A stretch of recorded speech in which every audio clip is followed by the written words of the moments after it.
And if I have to go back, go back. What's the big deal? It's only 5 minutes from the house. It's like, and this is all a dream. Who cares? Like you said, why are you gonna take it seriously? I don't think so. Yeah. Thank you so much for that story.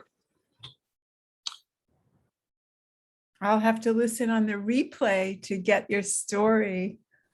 Hi. Hi. Hi, dear. Hi. Hi. Hi, Isabel. Hi, Isabel. Dov and Rosalyn and Rafi. Yeah.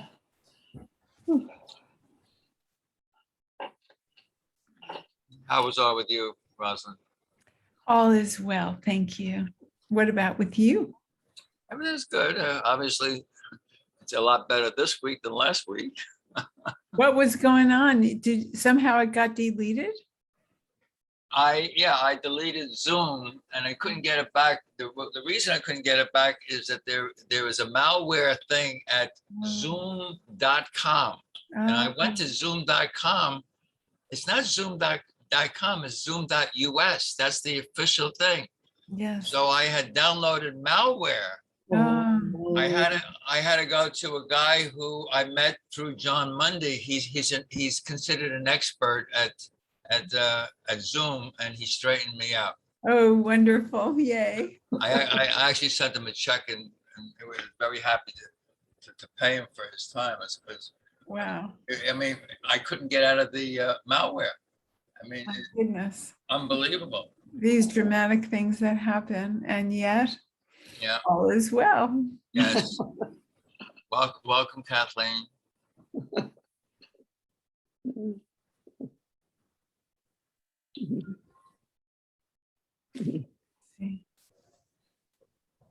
Isabel, how are you feeling now? I'm feeling as if nothing happened. Well, I probably don't have quite as much energy, but enough to do what I have to do, really, and to take part in these calls that I want to join. So, yeah, so I'm really happy to be here. Yay. Yeah. I love that. This is the sign language, thank you and applause. And it's when you do it, it feels so what you want to do when you're doing this. It feels so whole body enthusiasm. Yeah.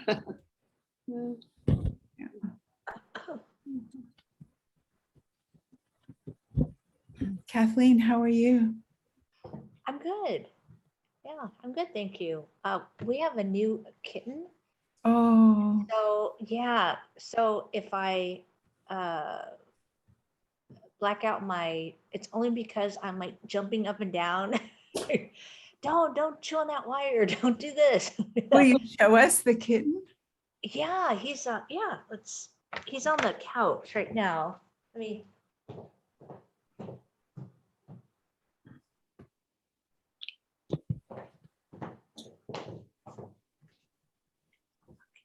Oh, My goodness. what a precious baby. Beautiful. Is he beige? Is he beige colored? He's like a buff, like a very light golden blonde. Wow. Unusual, isn't that? Yes. Yeah. And white. And he's Yeah. only 8, 9, 10 weeks old. Wow. Wow. So and he's likes to get into trouble.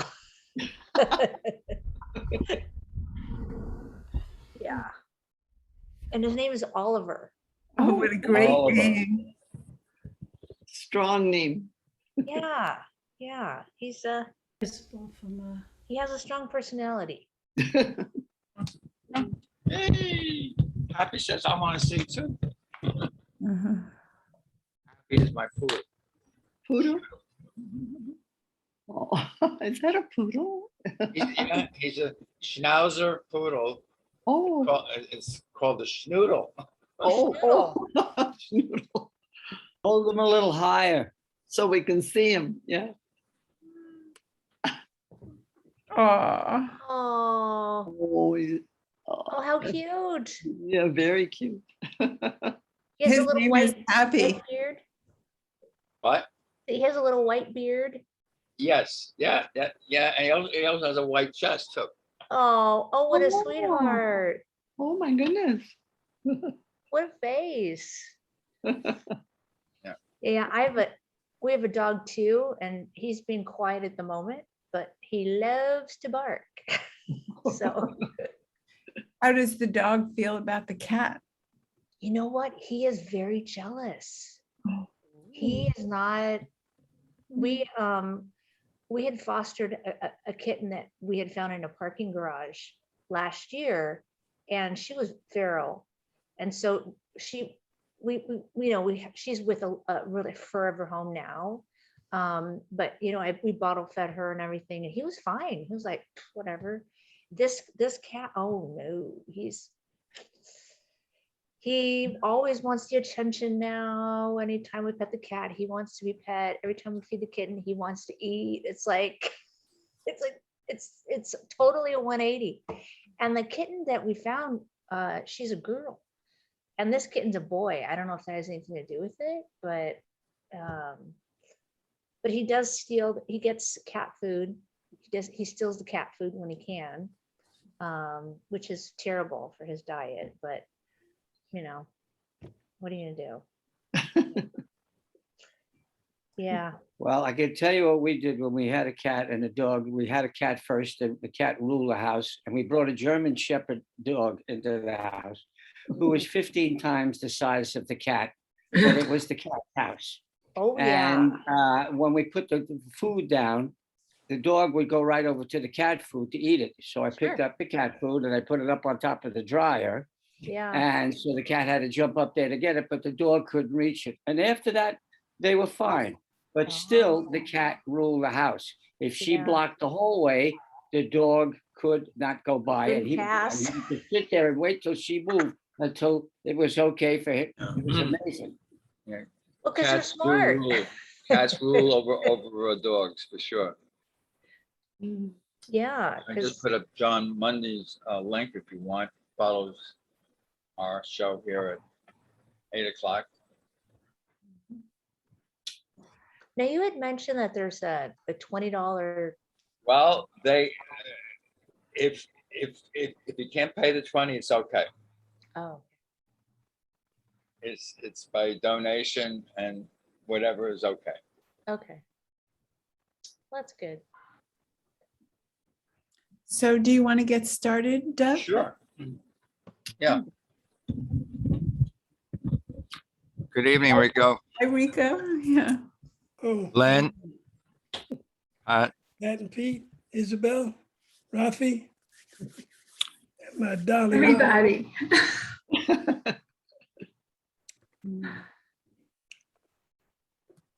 Mwah. All right. Are we on? Yes. Okay. I want to actually ask are there any questions that you may have? We've been here for at least 3 or 4 months at this point. I was just wondering, does anyone have any thoughts or questions that you might want to bring up? And that'd be a nice way to open up the thing, rather than later when you've gotten and heard so much. Are there any thoughts that you have that you might want to ask at this point about anything? Lynn had her hand up. Lynn has her hand up. Yes, Lynn. Namaste, mighty companions. You know what's been bothering me? Well, of course, I had to look inside, but words. Of course, it depends on the teacher what the words mean. So we have to go beyond the words, just like we have to go beyond the personality to know, so at first, first it kind of bothered me. I thought, you got to be spiritually correct now, but words mean different things for different classes. I thought that would be an interesting, and I'm not mad anymore. I'm over it. But it was interesting. I'd like to know what you guys think about that. Yeah, absolutely. You are correct. Words depend on the teacher. And I go a little bit deeper than that. the Course says words are twice removed from the experience. Mhm. So like, if I want to use a word like God, which everyone has like a crazy way of thinking of God, God's there, God's here, God's in me, I don't know. But I also use the word truth. To me, truth and God is the same thing. So you're right. The teacher has a lot to do with the words. But you want to take a look at what's underneath the words. What's underneath the words, because if someone's talking about something that's a constant, like light is a constant, peace is a constant, God is a constant. I call that the Northern Star. The people that are sailors and navigators, they always look to the Northern Star because it's a constant.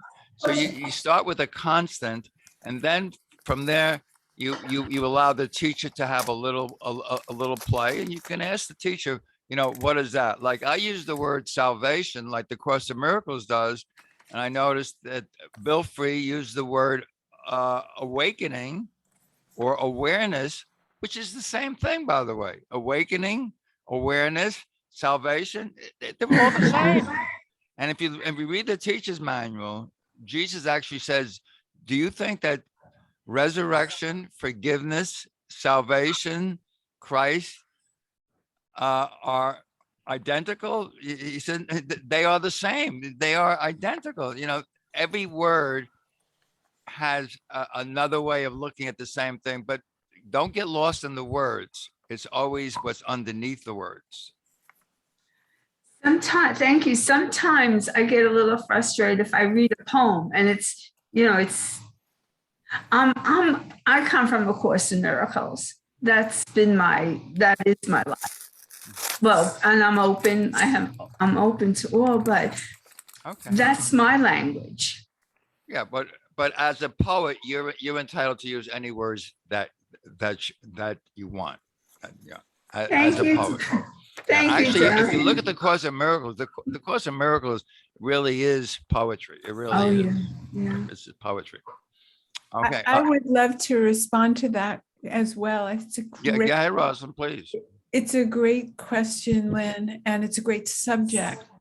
And I always feel that looking at our own minds, our own vocabulary, our own intention, our own attack thoughts, our own meaning is pay dirt. It's everything. Because when I'm reacting to somebody else's word, it's my reaction. And I have found it, when I say pay dirt, I have found it to be extremely fruitful, not to stay with the judgment. But there was a time when I really got into the non-dual, where the words of A Course in Miracles, where it was, brother and choose again, and all the Christian language started to bother me again. I went through another round of it. And then when I included in the oneness, even that upset, when I included in the oneness, even that dance that I was in or the other person was in with their word, I went back to peace. So the oneness for me, or finding home and plugging that in whenever there's a disruption, has been the expanding ticket. And I want to add one more thing. Years ago, somebody asked Rupert Spira, how do I take this non-dual language into the world where I'm communicating with people who that is not their belief system? And he said something very profound. He said, when you know who you are, or when you know what you are, you can talk to anybody about anything. And there's one more thing, that as a therapist, we're taught that communication is not about your preference for words, but it's about how the person will hear it. So if you know that they have a resistance to Christianity. You can use another word to if your intention is not to change the person, but to correspond with them, to communicate with them, to reach their hearts. If we ask Spirit, just as we're told when in the helpful prayer, use me, give me the words, show me who to speak to. Sometimes the communication is to be silent and to just love on someone with whatever words they used. And so even Dov's comment about that he always tells us about, do I want to be right or do I want to be happy? Correcting words is a big clue, right? That we're trying to be right or that something is wrong, that something feels wrong. And that's open to give to Spirit or to give to the oneness for me. So that's my long answer. Thank you, Lynn. Thank you for that, Rosalind. I'm just going to pick up on what you just said. Peace is your goal. I was going to put this up later, but it's perfect now. There's a sentence in the course, chapter 8, section 1. It says, knowledge is not the motivation for learning A Course in Miracles. Peace is the motivation. So the ego is always trying to analyze and trying to figure out, well, what does he mean by that? And what, if you go through, what does he mean? Because that doesn't agree with me. Forget it. That's the ego speaking. You want the peace. That's what the course is for. The goal of A Course in Miracles is peace. It is not learning. If anything, and I am going to talk about this later, it's unlearning. The course is about unlearning everything that we have learned in a world that we made up as a duality between you and me, us and God. Is always one or the other. In non-duality or oneness, there's nothing to learn. We just have to let go of the duality or the things that we learned in this world of you or me. I think that Kathleen had her hand up. Kathleen, did you have a question? It wasn't a, well, I guess it is a question. It's more of to ask other people's experience. When I first found the course about 25 years ago, I went through the whole book and it was great. I didn't have any really major experiences that were anything but positive. And this last time around, which has been about maybe 3 months or 6 months into it again, the undoing process, which he speaks about, is been unbearable. It has really been intense. So I'm wondering if anyone else can share if they've been through it. Kathleen, would you be willing to be a little bit more specific for you about what the undoing has been like? And then maybe we can be heart to heart. Yeah. The viciousness of these thoughts that keep coming up. I'm shocked by these how angry and venomous they are. Those judgmental, unworthy comments about yourself and other people. And other people. I have a lot of like night terrors, and it almost feels, I can say this among you guys because you understand, but it almost feels schizophrenic. It's like, whoa, this stuff is really dark. And it's been really like, it's been a marathon. Like, can I ask you a question, Kathleen? Yeah. Have you been allowing in your daytime, just living, certain exceptions to attack thoughts like, oh, it could be political or even, so you're not making exceptions. This is No. okay. No, I'm looking at everything and no, I'm not letting anything slide through. Is it new for you to see yourself as judgmental? Because sometimes we see ourselves as these nice people and It's not, yes and no. It is fairly new. But then again, I wasn't aware that I was having these. right. I really- do think, raise your hand, if you've been a person who, with the Course in Miracles, became aware of how freaking judgmental you are. The more you look, the more you find, until that compassion comes with understanding that's not the real you. Yeah. But it's a shock at first. Is that other people's experience? Oh, Just shocking. Yeah. Yeah. Deb, do you want to say something? Yeah, I wanted, first of all, schizophrenic was the right word. Ken Wapnick, who's my teacher, and I consider him like, the guy who really is the teacher of all teachers. He actually said, everybody here in body form is paranoid schizophrenic. Paranoid because we are afraid of something that doesn't really exist. We're afraid of being judged. We're afraid of Yeah. being persecuted. We're afraid of being unfairly treated. So we live in a paranoia sense. The schizophrenic is we're listening to a voice that's not even a real voice. What Rosalyn was saying, the voice of the ego, which basically is what you're speaking of. The ego can get vicious, absolutely vicious. It says in the Course, the ego operates in a range from, at best, suspicious at best, to vicious when it has to get there. So if you're starting to do the lessons in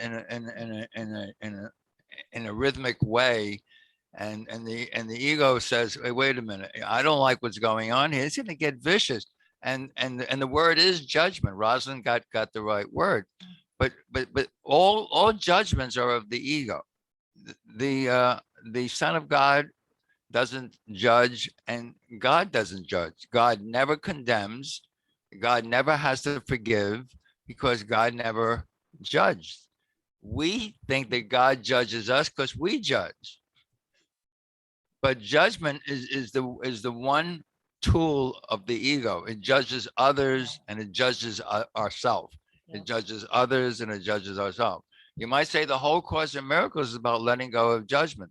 yeah. Lesson 198 is a lesson you might write down for like a look-see for yourself. The lesson 198 is called only my condemnation injures me. Another word for condemnation is judgment. You can use the same word.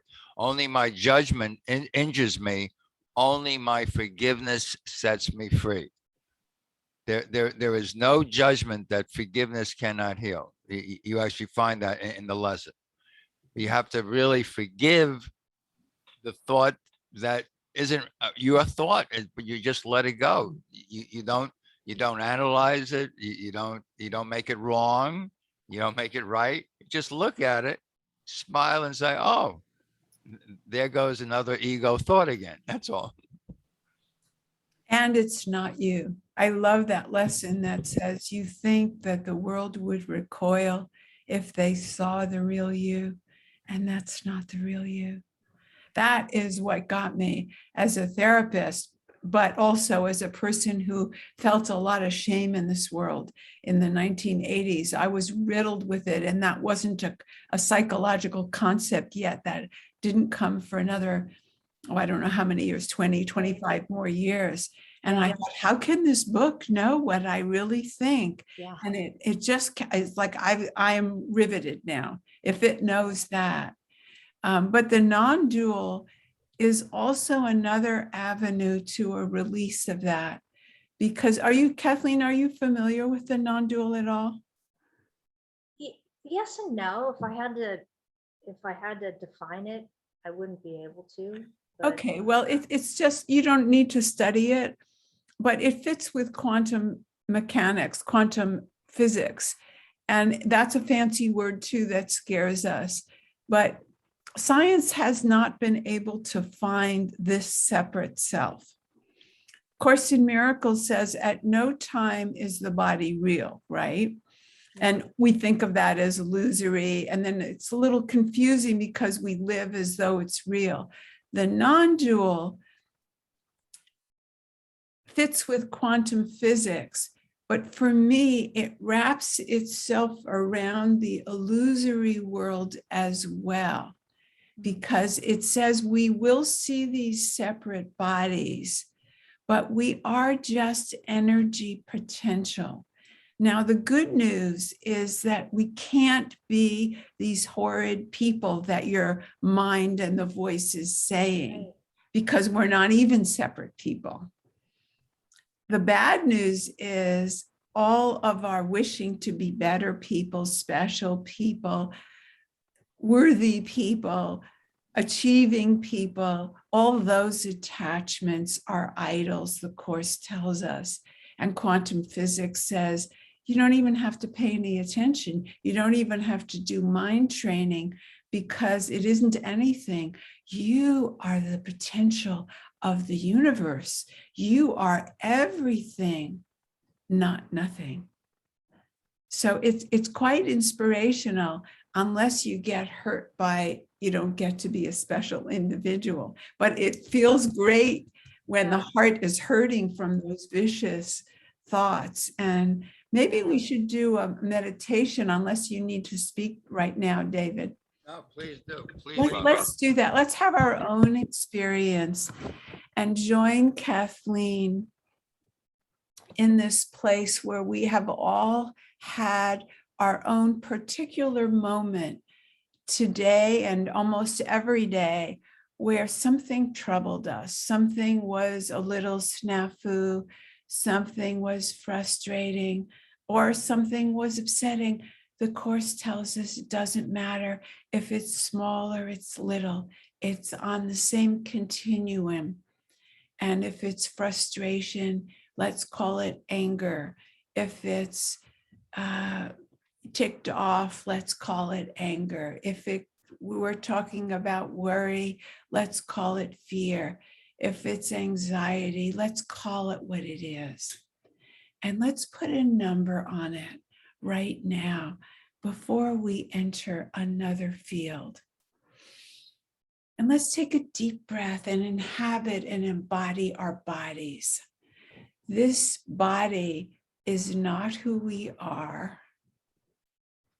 Course tells us you are not your body.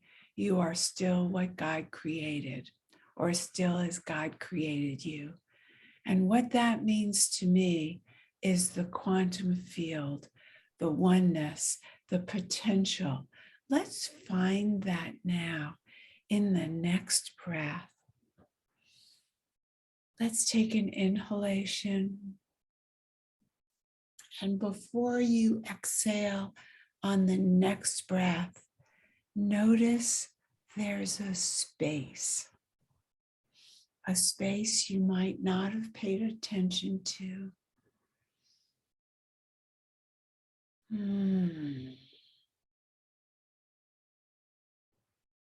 And there's a space in the room, and there's a space outside, and there's no way to find the edge from the space of your breath to the space of the room to the space outside. And what if there isn't an outside and an inside? What if there really isn't you and an other? What if this paranoid schizophrenia is real and we're just imagining it like a dream? And if we were to dream at night and it was an upsetting dream, we would, if we were in kindness, say, oh, that was just a dream. It's not real. Then we would feel a calmness in the next breath. Now let's go to what is truly real, which is the everything, the breath, the inside our bodies, the mind, the breath, the physicality. But not only that, it's the dream world, it's the outside world, it's the real world, and the real world is only one world. Only oneness. There's not a God outside you, not a world outside you, not a world inside you. This is just our imagination. Non-duality talks about ignorance. There's nothing wrong about ignorance. We don't know till we know. And right now, in our direct experience, we cannot find any edges. And that is what God is. That is what oneness is. If there's ever been anyone you loved, that might have been personal love, but in the world of oneness, there is only oneness. No more specialness, no more sinfulness, no more unworthiness, only oneness. And now we can even look back in our memories to what disturbed us. Maybe it was a thought, maybe it was a feeling, maybe it was an interaction or a sensation or an experience. It doesn't matter. How is it now? Did the number change from what it was before? Nothing in the outer world changed except the lens from which we look from. Truth has a different lens than the eyes that we're used to see from. Let's start bringing the home from today into the home of our daily experience. And when we open our eyes with softness, with heart, with our new lens, let's look at each other and ourselves as we really are. Puzzle pieces of the all. We appear a bit different, and in the oneness, we are the same. The sameness that Dov talks about is there in the oneness. Thank you, and whenever you want to come back, we welcome you with open arms. Everyone is welcome in the oneness. Everyone deserves presence. Everyone deserves to be aware of the oneness and the love that we are.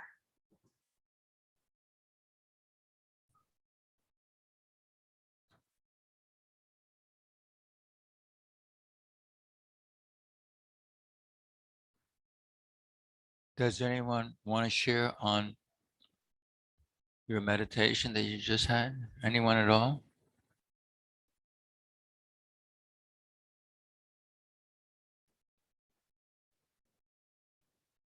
Yes, Oh, Len. so beautiful.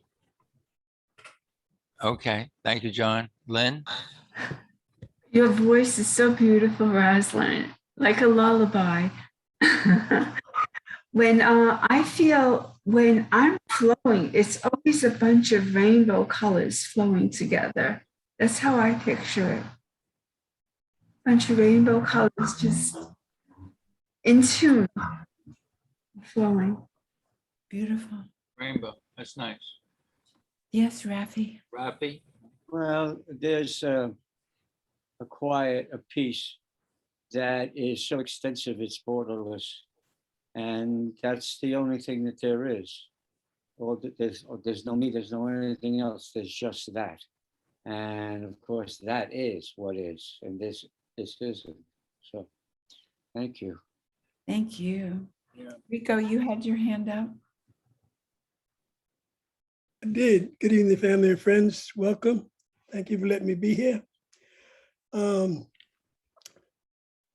I have to second my sister from another Mr. Miss Lynn. That voice just takes me to a place where I just really need to stay. And Dov assures me that eventually I'll be able to take it wherever I go, but that's another conversation. When I got to that place, I was floating, and I asked the Holy Spirit would allow my heart to float out of me. And it floated out, I mean, super slow motion. And I tried to put it on Kathleen's heart and just sit there. And I said, Holy Spirit, let it be what it would be. And then I just relaxed and sat there. It's pretty cool. What happened, I have no idea. I have to call Catherine next week and find out. But it was the emotion and the experience was fantastic. Thank you, Very Rico. sweet, thank you. That's a beautiful share. As Rosalyn was leading us in that meditation, what came up for me is lesson 93, which says you are the home of peace, light, and joy. And it starts off by saying, you think you're the home of evil, darkness, and sin. Of course, that's the ego's idea of us, you're not a good person, evil, darkness, sin.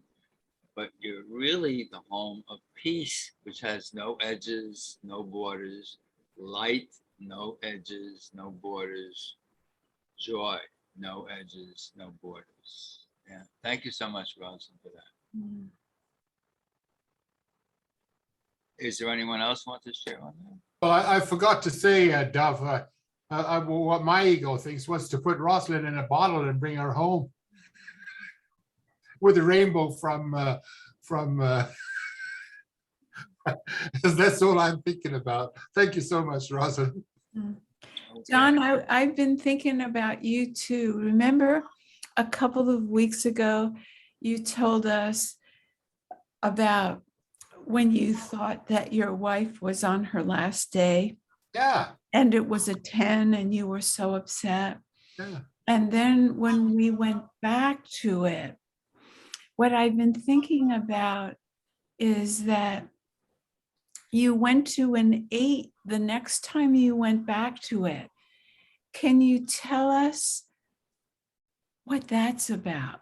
Why was that an 8 when she was not, that wasn't, you knew that wasn't going to be her last day? Do you know what I'm asking you? I can only answer it in this way. I had a charge on that, and it was a negative charge, and it was at a 10. In other words, I was on overload, but that overload had been reduced to an 8, so that it was going down more manageable. But yes, but I got to tell you one thing, Rosalyn. Today I'm the absolute opposite. She is so happy, and she just finished talking to me, and she's so happy. I told her what you do when you're happy. You clap your hands, you stomp your feet, blah blah blah. So it's gone totally the other way now. So it's a polarity, and I'm learning to love. I'm learning to love both ends of it. Trying to balance myself and focus more on the quote positive end, but the life. So here's what I was wondering, if we might not be helpful in opening to an imaginary day that it will be her last day, and that you can open to the same isness. Of course, there'll be a shock when that day comes. You don't know if it's tomorrow or 5 years or a month. But aside from the shock, there's an isness that's beyond good and bad that we're all able to open to if we allow the memory of, like the meditation we just had, where there are no boundaries, there's no birth of your wife and there's no death. That's not a concept. That is real. So I just want to say that I want to get beyond concepts. I'm not trying to give you a concept. The other day, I went for a dermatological appointment, and the doctor called back and said, it's a cancerous whatever. The moment she said that, I contracted. It's a word nobody wants to hear. Cancer. We've been trained. That's a bad word. I'm not immune to that word.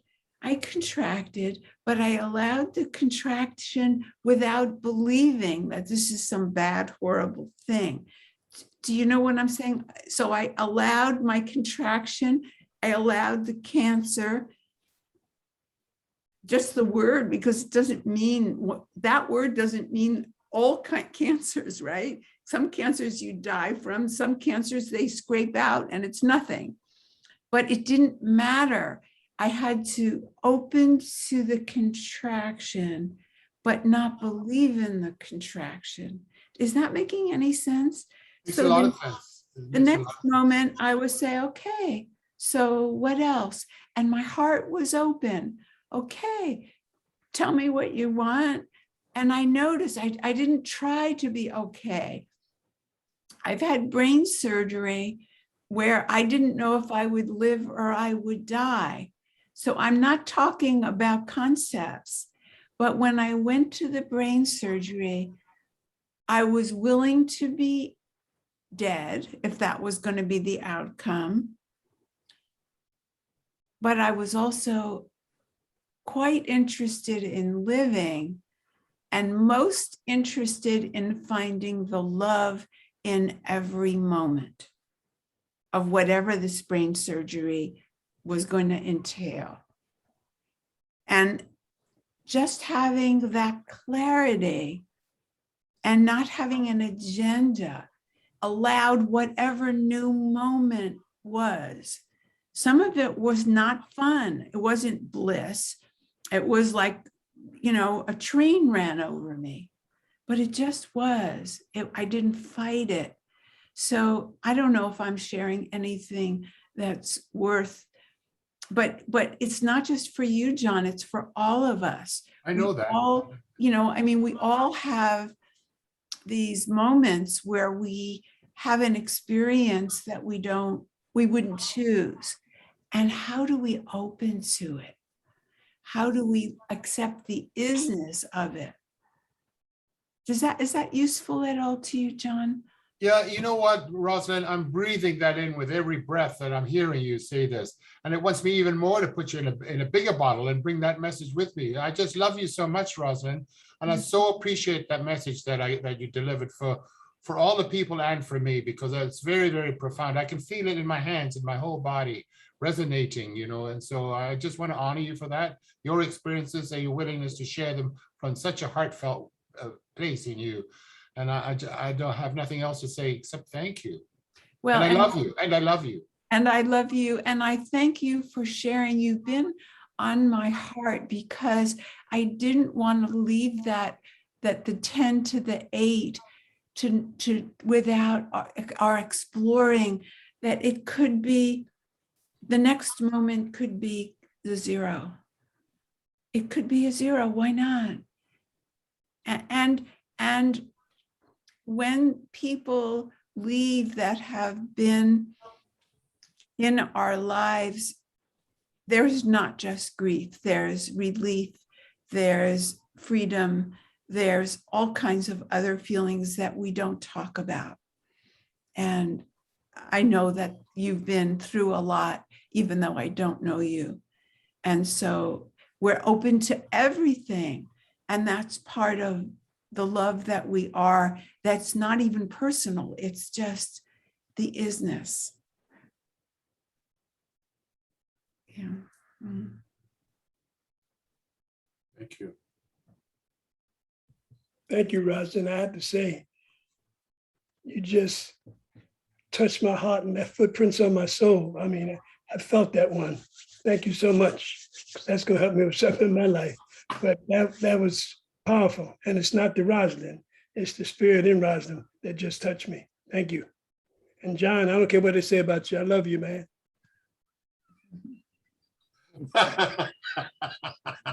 Oh, that's a big mistake, Rico. What are they saying about John? They tell the truth. I have something that I feel moved to share. We were watching this show on TV last night. It's this series on Netflix called Explained, and they were explaining dance crazes. And there was one woman who was part of this wonderful show with a lot of information, and she had kind of a low-cut top, and you could see that she had a tattoo across her chest that said, "A gift from God." And I went, whoa, whoa. What if, and why not? Everything, every person, everything, every occurrence, and I know Dov will know what I'm talking about. What could you not accept if you knew that every single thing that happened to you was planned for you by a loving God? So what if everything had this label on it, a gift from God? Everything, all the things that we judge as not good, and all the things we judge as good. In non-duality, there's only God, and God is only good. So everything is a gift from God. It was just an amazing revelation to me. That's a beautiful story. Thanks, Pat. Yeah, Len, go ahead. I was going to say, when Ram Dass had a stroke, he said that he's been stroked by God. He totally accepted it. Yeah, that is when you accept that everything is for your good. We don't know what is for our good. I mean, when I was told I had cancer, there was two ways of looking at it. Some very good cancer professionals said, "David, you're very strong. You can fight it." And some other people like Marianne Williamson, she said, "Love your cancer." Now, they can't both be right. You can't both fight and love it. So you're given a choice to accept. To me, love and acceptance and forgiveness, they're all the same. Talking about words, forgiveness, love, acceptance, they're all the same. The opposite of acceptance is resistance, and resistance is the cause of all pain. Whatever I look to avoid, I try to defend against, is the source of attacking my mind. Because if I am the Son of God, which I am, what do I need a defense for? Who am I defending against? And obviously, it's always it's just between me and God. As Mother Teresa said, no matter what's going on in the world, forgive them, because in the end, it's always just between you and God. Who am I defending against, right? I'm defending against God when exactly as you said, Pat, everything is a gift from God. And I'm saying, I don't want it. When I defend against anybody in this world, which is another way of saying I react, because I think there's something outside of me, because I think I'm a body. But we start in this course with, I am not a body. But if you see yourself as a body, you're afraid of other bodies. But that's the dream sequence, that there are bodies out there that can hurt me. And we're really thinking that if God doesn't approve of me, if God judges me, I am condemned. So I'm afraid of my own judgments. Judgments are always of the ego. We were getting back into what Kathleen had brought up earlier. We get in touch with our judgments. But for me, Dov, when I see a judgment, I just say, oh, it's like, I know it's the ego judging another person. I don't have to listen to it anymore. But if you listen to it and you believe in it, and you think that that's true, then basically the ego owns your mind. But if I can say, no, this is not what God has given to me. God has given me a holy, pure, innocent mind. And God doesn't judge because God never condemns. The ego condemns me, condemns everyone, thinking that either you're for me or against me. And if you're against me, I have a lot of judgments on you. So you can see how judgment started. The ego is just trying to defend itself. But what is it that needs a defense? Something that is weak. The longest lesson in the course is lesson 135. It says, if I defend myself, I am attacking myself. That's the longest lesson in the course.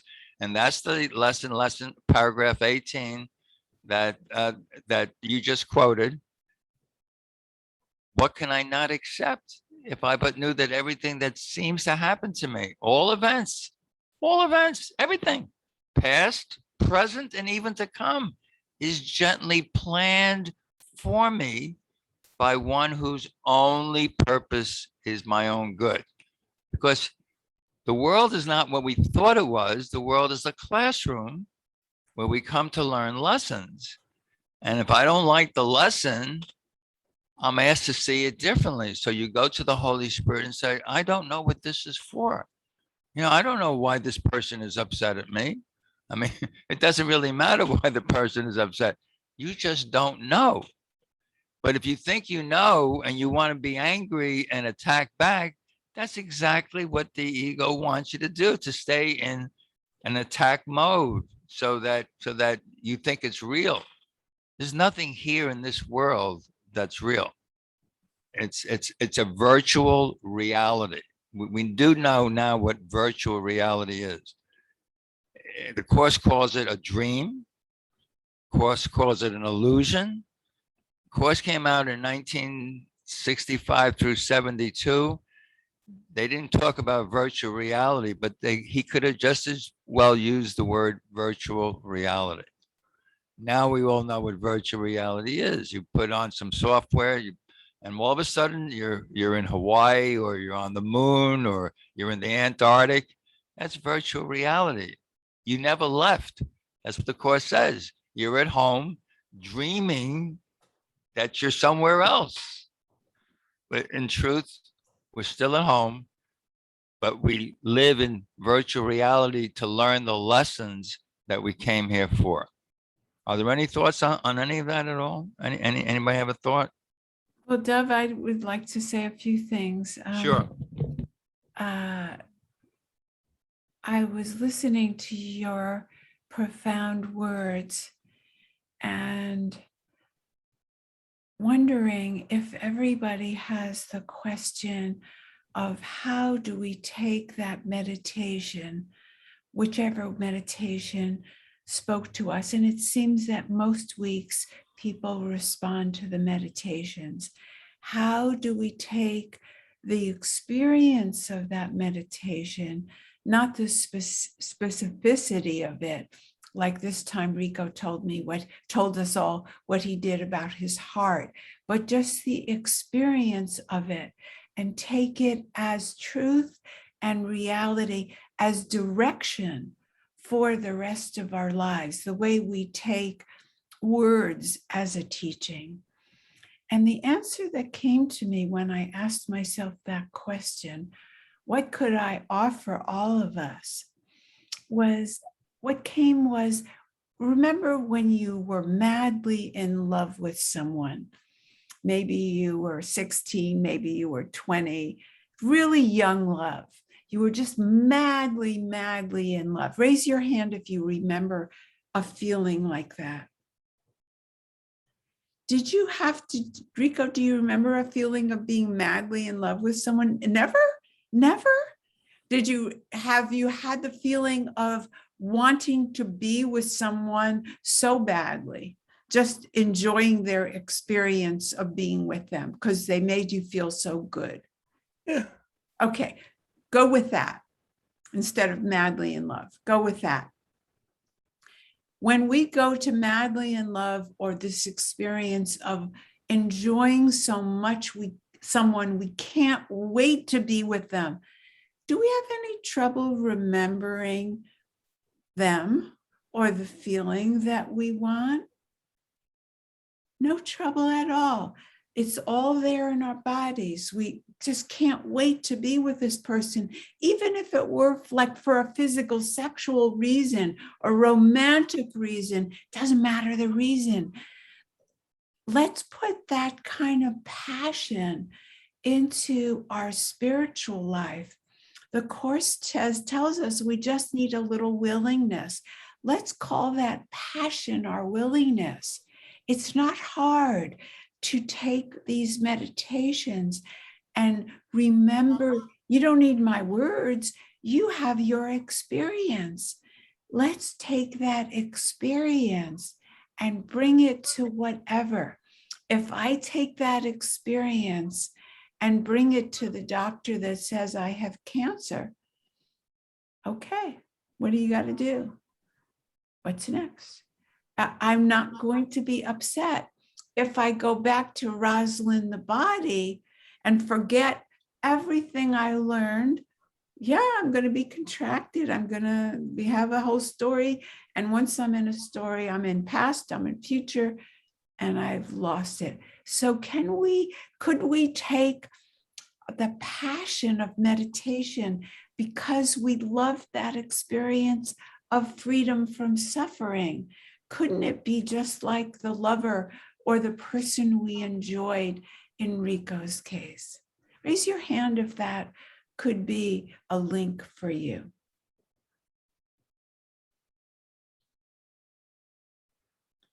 Let's join together. There's power, two or more together, in being passionate about remembering. We don't have any trouble remembering the insults. Somebody tells us 9 good things and 1 thing in our comment from a supervisor, and we're gone for the rest of the night, right? We're just going over that 1 thing. Well, let's remember the wholeness, the experience of freedom, the experience of my voice. Take it with you. It's not mine. If that soothes you and your body interacts, bottle it, like John says, it's yours now. It's yours now. And let's be as in love with our experience. That's what non-duality. Shelley says, I can't do that. Shelley says. John, did you want to say something?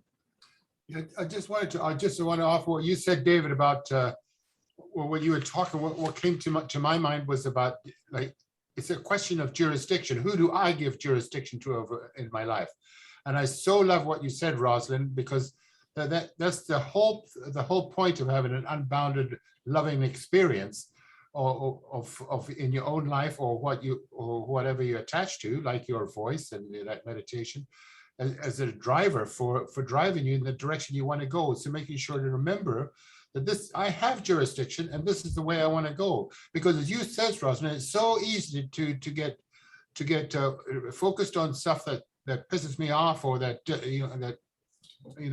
not hard to do. So, but it's a constant reminder for me. And I so love that you said about I think it was last week, Dov, you talked about a little willingness, and there's a great willingness. And I so love that there's a great willingness too. I don't know whether it's a song of prayer or something like that. The great willingness to do that, exactly what you said, Rosalyn, like have that experience be the driver for my choice. Mm-hmm. Yes, and Shelley, you can take the love that you have now. I wasn't talking about the puppy love. I was more talking about how we can remember what we choose to remember, what drives us, as you said. And so if the love that you have now, Shelley, is more motivating, just take that as your passion. I don't know if you were there for the meditation today, but whatever, it doesn't need to be my meditation. It can be anything, your own meditation in the morning or Course in Miracles. Take that freedom where there were no boundaries and that knowing of oneness, and bring that with you to the rest of your life was all I was saying. But amping up our passion to remember it rather than what we usually remember. Does that make sense, Shelley? Does that fit for you now? Yeah. Lynn? Lynn? No. I feel very fortunate. I find that, I've been on the forgiveness roll, and I'm very grateful that I feel like I sifted the love from every experience, and that's just what I'm taking now with me. Like, for instance, when I was younger and I dated someone, I found out he was a bigamist. Now, I don't think of, and I dated him for a while before I found that out. Now, when I think about him, I don't think about him being not nice. I think of when we first met and how attracted we were to each other and how open we were to each other. That's all I take with me. And that goes back to the course, nothing real can be threatened. And that's the only thing I want to take with me, the real. I love your word sift. I love that word. Yeah. Thank you. Yeah, actually, I just want to mention that goes along with, the course says the goal of this course is peace. And that's what Rosalyn was talking about. You want the peace, but peace has one condition, and that's equality. If you see the other person as a bigamist, there's no peace. There's just, oh, I'm right. So if you want the peace of God, you must be willing to see your brother as also peace, light, love, and joy as well. Lesson 93, you who think you are sin, darkness, and evil, you're really peace, light, and joy, but you must see your brothers as the same. You can't say, well, I am and somebody else is not. There's no peace in that. That's just the ego dividing and separating one more time. Something that Rosalyn said, I just want to include as a story here. I heard this story before I ever heard of A Course in Miracles many years ago when I was taking S. It was told by a guy who was a stand-up comedian, and he was going around the country selling Israeli war bonds. This is back in the 60s and the early 70s. And he was at the Hollywood Bowl, and he was doing his shtick, his stand-up comedian shtick. And at the end, he got a standing ovation. It was like, I don't know if the bowl holds 50,000 people, but that's the way I remember. 50,000 people get to their feet and give him a standing ovation. But as he's walking off the stage, he hears behind the curtain, one of the stagehands says, he wasn't so hot. You can just imagine that trip home that night, he couldn't go to sleep. And the next morning he gets up, that's the only thing the ego wants to remember, is the thing that's going against you. Spirit doesn't see anything against you. Spirit sees everything is for you. Ego sees things as against. And it's up to us to see our brother as ourself, equal. So what part are you going to remember? The love, the warmth, the compassion that you had with this person. And thank you, Lynn. Thank you, Rosalyn. I'll turn the mic over to you, Rosalyn. We have only a couple of minutes left, and I will put up again for anyone who's interested, John Monday's link. He starts at 8 o'clock. Rosalyn, I'll give you the mic. Yes, to close us out.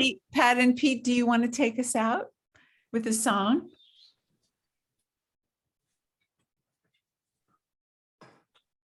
You're muted, honey.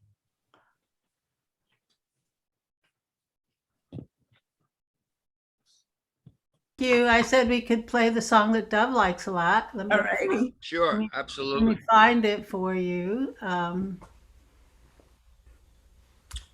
That's a okay. real energy song.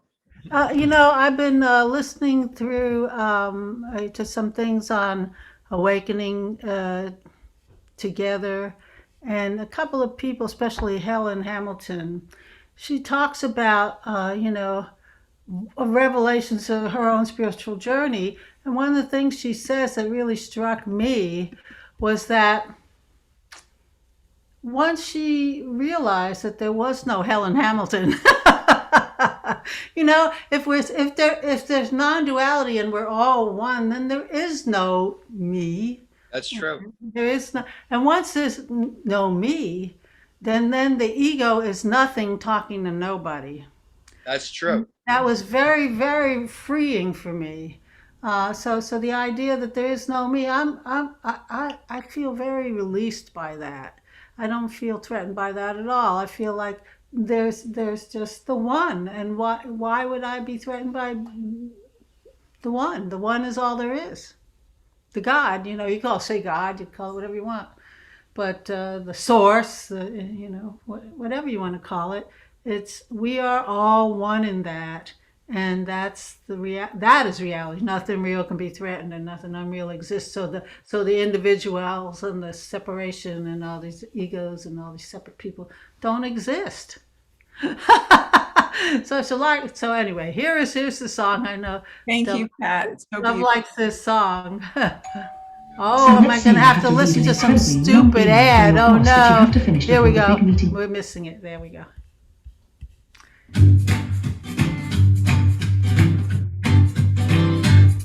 I let go of my judgments, let go of my fears, let go of my chains, and I am free.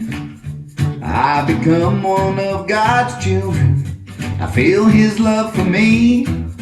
I have been given everything I need. Love is the way. Love is the way. Love is the way. I walk in gratitude. Love is the way. I see the light in you. Love is the way. I walk in gratitude. I reach out to my brothers, reach out to forgive, reach out for help to understand. There's just one way to heaven, you can't get in alone. We have to walk and sing hand in hand.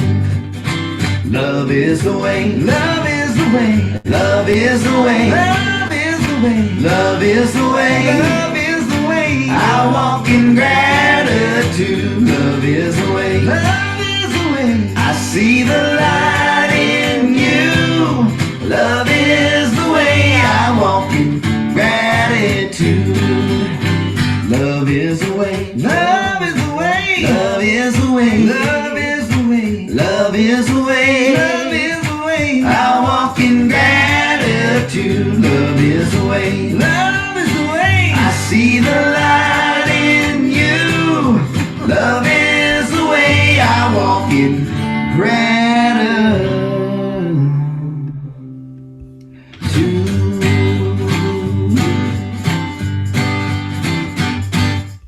Love you, Pete, Pat. Love you lots. Mwah. Oh, thank you. What a wonderful, uplifting joining. Thank you. Thank you. Bye. Bye, everyone. Great song. Thank you. Thank you.